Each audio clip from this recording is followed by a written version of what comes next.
Most bass players spend years chasing that perfect tone, dragging around heavy pedal boards and enough cables to wire a small house.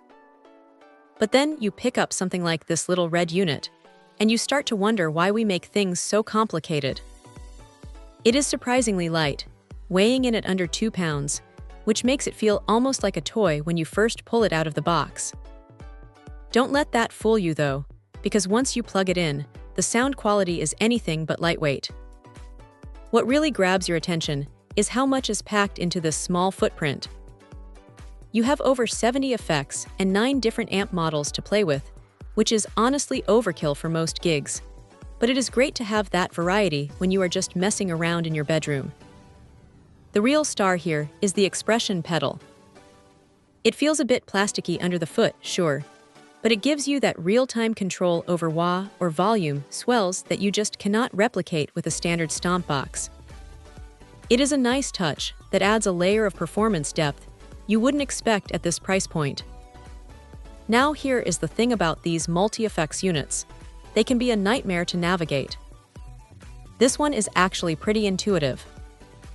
You can chain up to 5 effects at once, and the way you can swap their order around is a lifesaver for dialing in a specific sound. It is not quite as tactile as turning physical knobs on a boutique pedal, but for the convenience, it is a trade-off that makes sense. The built-in rhythm section and the looper are the secret weapons here. If you are trying to practice your timing, or just want to build a quick bass line to jam over, you don't need to fire up a computer or mess with extra gear. It is all right there. The drum patterns sound decent enough for practice, though they aren't going to replace a real drummer in a studio setting. One thing to keep in mind is that the interface can feel a little cramped if you have larger feet, and the plastic construction means you probably shouldn't be stomping on it like you are trying to crush a soda can.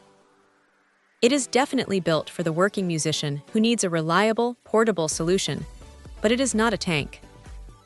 You might also find yourself spending a bit too much time scrolling through menus instead of playing, which is the classic trap with these digital devices. Still, for the price, it is hard to argue with the sheer utility.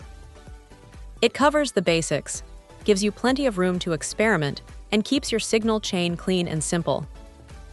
If you are looking for a way to expand your sonic palette without breaking the bank or your back, this is a solid contender that does exactly what it promises. It is not going to replace a high-end tube amp, but for most of us, it is more than enough to get the job done. Check out the video description for updated price. And thank you for watching this video.